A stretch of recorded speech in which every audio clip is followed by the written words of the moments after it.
Yo, what's going on everybody? It's your boy Naruto Explain here, bringing you guys another Boruto 2 Blue Vortex discussion. And today I want to pull up a chair and I want to talk to you guys about a growing concern that I've seen people express down in the comment section, which is this worry that Boruto Uzumaki, as he is right now, is becoming way too powerful. As we all saw in the very first manga chapter of Boruto 2 Blue Vortex, where Boruto stepped on Code's face and easily dodged his attacks, there were signs that this Boruto was clearly stronger than Jigen, but the loyal followers of Code all told us that we need to wait for more context because Code didn't have his karma seal cut on. However, fast forward to this chapter and we see that Code has been forced to cut on his karma seal midway through the fight with Boruto, showing that Konoha's forgotten son now has a power level where someone beyond Jigen but below Ishiki was actually struggling with him. But that's the problem that some people took with this chapter apparently. Their fear is that if Boruto is this overpowered just in his base, where if he hypothetically walked into a bar with Jigen and six-pass Hokage Naruto and Rinnegan Sasuke and he smacked each of their wives on the bottom and shaved off the remaining bit of Jigen's hair, none of them would be able to do anything except for get bodied by Boruto in that fight, and then they would pay Boruto's tab at the bar. However, I don't see the problem with this on a few different levels. While it certainly is easy to say that this is a shonen time skip, so it's mandatory that the characters get stronger off screen, and to be honest, it's a reality even if you want to call it a cop-out answer, I do think that there are people that are blowing this out of proportion and panicking just a little bit too early right now, especially when I do believe there is a clear endgame in sight. In the same chapter, we were told that Boruto is shaking the entire planet with this rasengan. When we see Damon, he doesn't look too fazed by the power output by Boruto. He's literally smirking and he's talking, basically going, "Isn't that cute?" Damon does not look stressed. Damon's facial expressions aren't a bad way to judge when it comes to fighting power because one, his character is someone who loves battling, he loves a good conflict, and number two, we've seen more than a few times in the past when Damon is in contact with someone, he has no poker face. When Code got his limiters removed, that boy Damon was not impressed at all. Basically was going, "Is this all?" And then he proceeded to promptly step on this man's back and hit him with a super kick that makes main event Jey Uso feel very proud for how it connected. When he saw Boruto and Kawaki in chapter 74 before engaging them in combat with what he said wouldn't be any more tricks, he just gave them a smirk that we saw in this same chapter where he basically went, "Oh, that's cute," and then he proceeded to demolish Boruto and Kawaki in chapter 74. However, when he sensed Himawari,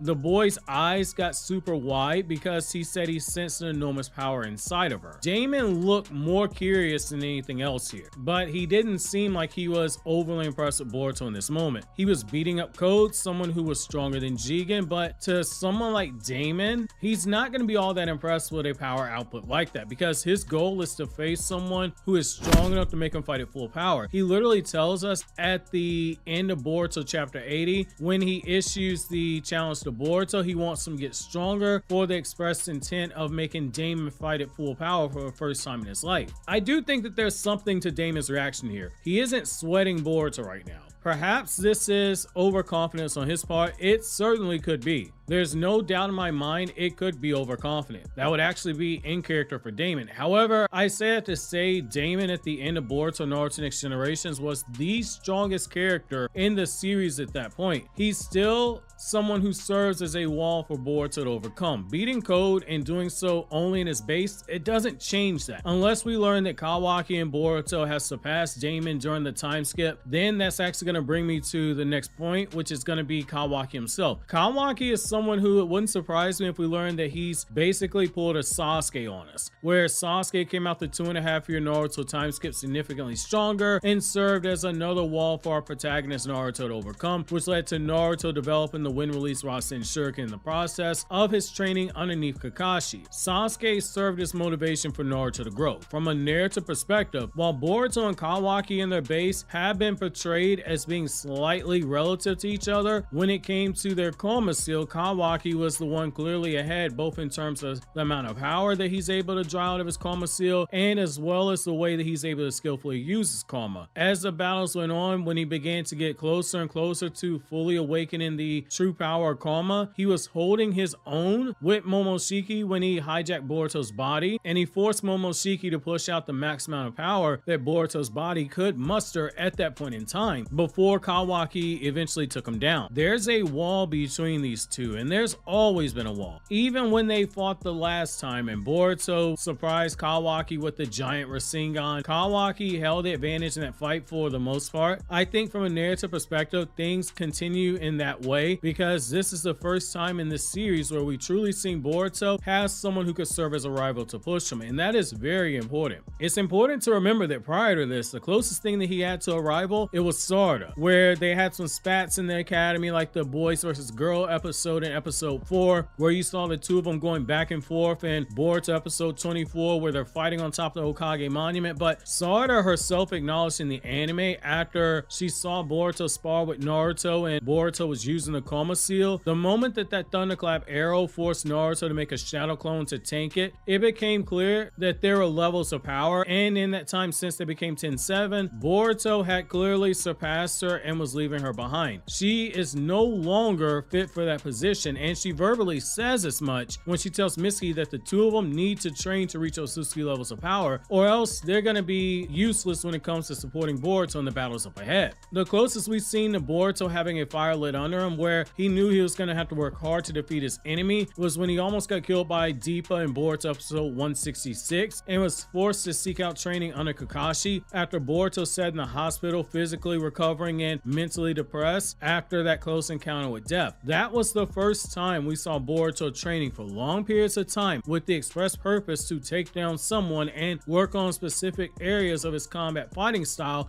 in order to achieve a victory. Right now, Kawaki serves as that same roadblock form. Let's just assume, for say the sake of argument, that Boruto and Kawaki are each as strong as Baryon Naruto. Boruto still needs to get stronger because the way the two of them will be fighting, it will be for different reasons. Kawaki is fighting with the express intention of killing Boruto if we take him at his words in Boruto Naruto Next Generations at face value. However, Boruto on the other hand is not fighting with the intention to kill. If he and Kawaki are perfectly equal or he's slightly stronger than him, he's not going to have the luxury of holding back because the gap is either non-existent or is too small to be able to do so. Going back to Naruto's manga, what's the one thing that was driven home to us more than once when you read Naruto closely? It's that if two evenly matched fighters are fighting in combat but one of them has a Kekkei Genkai like Ice Release or the Sharingan, if you had to pick one and put money on them, you would bet on the person who has the Kekkei Genkai to win 9 times out of 10. The Karma Seal, for all intents and purposes, is a Kekkei Genkai, particularly if it's a true Karma Seal and it's not a dud like the one that Code has. Kawaki's Karma gives him access to the unique dojutsu abilities of Ishiki, the Sukuna Hikona to shrink himself down to an inch or shrink other objects or jutsu down to an inch, and the Daikokuden, which allows him to seal people into a dimension where time doesn't move, or he can seal people and jutsu in there. He can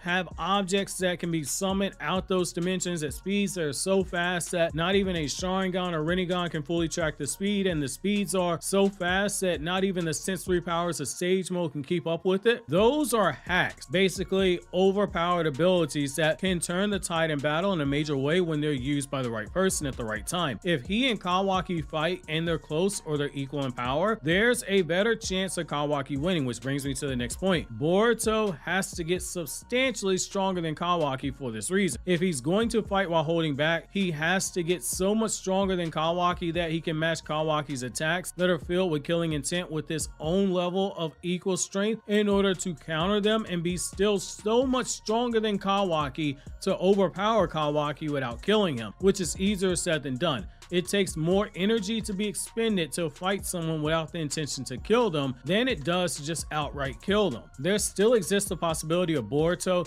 having Kawaki as a motivator get stronger if it turns out that they both surpassed Damon. We're in the opposite place of where we were a few years ago, where I made a similar video, is Boruto too powerful? And one of the things I said was that people are getting way too worked up between 2016 and 2018 when I made that video. And I said Boruto knowing multiple chakra natures isn't a big deal because Boruto 1 had a tendency to cut corners when he was learning stuff, and it's something that Sasuke himself calls Boruto out, telling him he needs to relearn the basics of lightning release chakra nature in the Momoshiki arc, saying that he won't take his training seriously until he does so. And then I said Boruto's just someone who knows 1,000 different ways to slap you in the face. But what good is it if you know 1,000 different ways to slap someone if you hit them with the force of a feather? You're just very skilled at slapping people, but nobody feels it. 1,000 slaps via someone holding a peacock feather isn't gonna feel the same as 1,000 slaps from someone like Roman Reigns, something Cody Rhodes knows a thing or two about. One is gonna hurt a lot more than the other, and stories won't get finished. Obviously Boruto was stronger than a feather, but that is an analogy. So let's finish the story here. Now, does Boruto have the power to back up the skill that is acquired? Absolutely, he does right now, but look at the timing of the whole situation. He finally got the power to back up his skill, but it comes when we get the confirmation of a power of people like Shibai, who possess fourth dimensional level feats, someone who can just scream and cause earthquakes. We're going to be going towards those levels of power at some point. So yes, Boruto starting out in base above Jigen, it needed to be done because Jigen was one of the benchmarks we had set for the end of Boruto Naruto Next Generations, particularly the power level just beyond Jigen as a benchmark. Stronger than Jigen, but weaker than Ishiki. Code and Damon both fell into that category, so it makes some sense to at least come back stronger than the weaker of those two when it comes to Boruto on base, so being stronger than Code. It's no different than, say, what you have with Dragon Ball, where Yamcha trains for 3 years after Trunks kills Frieza, and his power level gets up so high that Dr. Gero, which side note is Gero, not Jiro, don't watch the English dub, reads that power level and mistakes him for Goku, and how Piccolo after 3 years of training went from weaker than third form Frieza to being stronger than the two Super Saiyans we saw when Goku and Trunks faced off with each other, with Trunks had the sword and was attacking Goku with it after Trunks killed King Cold and Frieza. Power creeps in shonen, they happen, and just given how much Boruto tends to borrow from Dragon Ball, as well as JoJo Bizarre Adventure, but I haven't fully watched JoJo, I'm still on part 1, but people sent me enough references and evidence where I can see how Boruto borrows from JoJo. It's a fitting comparison to end the video on, but I'm curious to know where you guys fall in this whole conversation. Do you think Boruto is too strong? Let me know down in the comment section below.